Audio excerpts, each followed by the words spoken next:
I'm Ron and I'm back again, already with another round of sports reviews, but what we're reviewing today. The Canadian Premier League Championship Final, Leg 2, Cavalry 0, Forge 1. Forge wins 0-2 on aggregate. Forge are your 2019 inaugural Canadian Premier League champions. And they are, well, they were second best in points, but they won the final. Congratulations to Forge. And the one goal was 90 plus 5. David Chonier off a square to him from Eliman Cisse.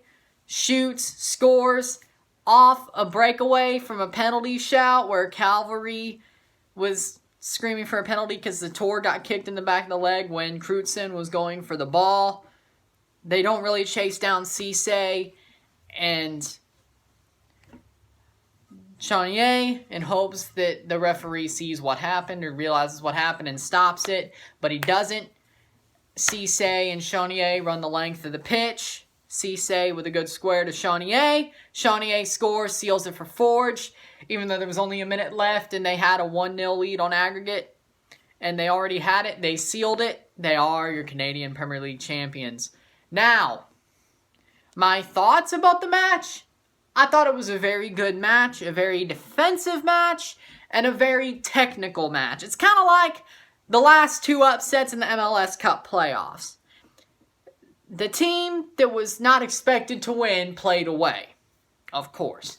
People thought Cavalry was going to run roughshod over Forge at Spruce Meadows. Just like people thought LAFC was going to run roughshod over Seattle at Bank of California Stadium, and people thought Atlanta were going to run roughshod over Toronto in Mercedes-Benz Stadium. But no, Forge does the same thing Toronto and Seattle do, and they play so well technically. They play so well in a technical game of football. Defensively, try to get attacks, but they really only had 4 shots on net.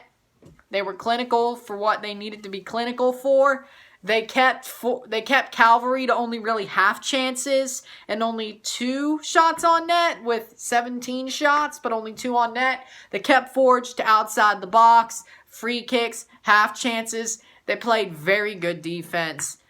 And Cavalry had more possession, yes. They had 60% possession. Forge had about 40, but it was the way Forge played defensively. Kind of like the CONCACAF League games that they played. They played defensively until they could score a goal. And when they were clinical, they scored. In the 3 games that they played well in the CONCACAF League, the 2 games against Antigua and the 1 game against Olympia at home, they played very well. Great defensively, clinical on the offensive end, scored. If they didn't blow up like they did in Honduras, maybe they would have got through. And honestly, I think they played defense well enough besides that time where they blew up, like the first 15 minutes of the second half. And if they would have scored, it would have went through. But they didn't. So, but you knew, if you watched the CONCACAF League, you knew that Forge could play defensively, play technical defensive football, and keep teams from running roughshod on them. There's a reason they came second in points over the whole Canadian Premier League season. You think they're better offensively because of Kyle Becker, Tristan Borges, Christopher Nanko, the one that had Emery Welshman. You'd think they were good because of that, but the thing is Forge, they're pretty damn good defensively. Edgar, Crutzen, Grant, Samuel, they're great defensively. They have a lot of defensive depth, and they're great. They're great defensively. Cisse as well. They're great defensively. They also have great defensive midfielders as well. They're great defensively. And that's a little underrated thing about Forge FC. You don't know how good they are defensively, but you know they're good defensively. And if you know the team, you know they're good defensively. If you don't know the team, you don't know. But when you see them play defensively, it shocks you. Just like Cavalry fans and Antigua fans and Olympia fans. Not really as much, but, Forge could play better against better teams. I knew when they played the CONCACAF League, I knew that they would win this tie. Why? Because they have more experience playing better teams in two-legged ties. They know how to play two-legged ties. And they can say, oh, Cavalry beat Forge in the Canadian Championship. Oh, Cavalry beat the Whitecaps. They did pretty good against the Impact. Okay, but to me, Cavalry's on the same level as the Whitecaps and the Impact. Maybe a little bit better. They didn't face Central American teams like Forge did. They learned from those CONCACAF games. You can't really learn much by playing the Vancouver Whitecaps or the Montreal Impact. Now, if Cavalry faced Toronto in the final and they look good, or hell, even beat Toronto, I'd be like, okay, I see your point, but they didn't. They lost to Montreal. They beat Vancouver, but that's nothing. They're about as good as those two sides. If they took their places in MLS, they may place a couple of places higher, maybe one or two. But they barely make the playoffs. That's how good Cavalry is. And I'm not taking anything away from Cavalry, but Forge is better. They've learned more over the course of the year. And you're going to bring up that Canadian Championship tie. That's when Forge didn't really have the experience of the CONCACAF League. They didn't go in yet. And honestly, it's probably a good thing they lost that tie because they could focus on the CONCACAF League. Because they'd also have to play the Canadian Championship at the same time if they had moved on. So it's probably a good thing they lost that tie. But going into those CONCACAF League ties made Forge realize, okay, we need to play defensively. We could beat Cavalry in a two-legged tie. We have that. They won the championship. They played them defensively, both legs, played clinically. If they got that penalty, it wouldn't have mattered, that last goal. But luckily, well, it wouldn't have mattered anyway because there was only a minute left. But better to shut it down than still have a minute to change. But Forge played defensively, got the goals they needed, and they won the championship. They're going in, and also that means they're going into the 2020 Scotiabank CONCACAF League as a Canadian representative again.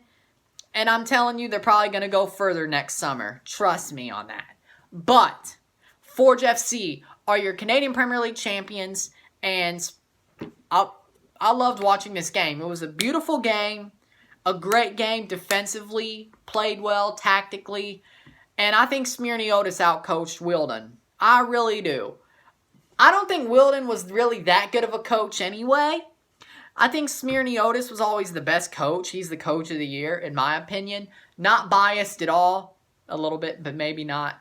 I just don't see the appeal of Tommy Wilden. Not at all. I don't see it. He's not that good. I don't think he's better than Bobby Smyrniotis.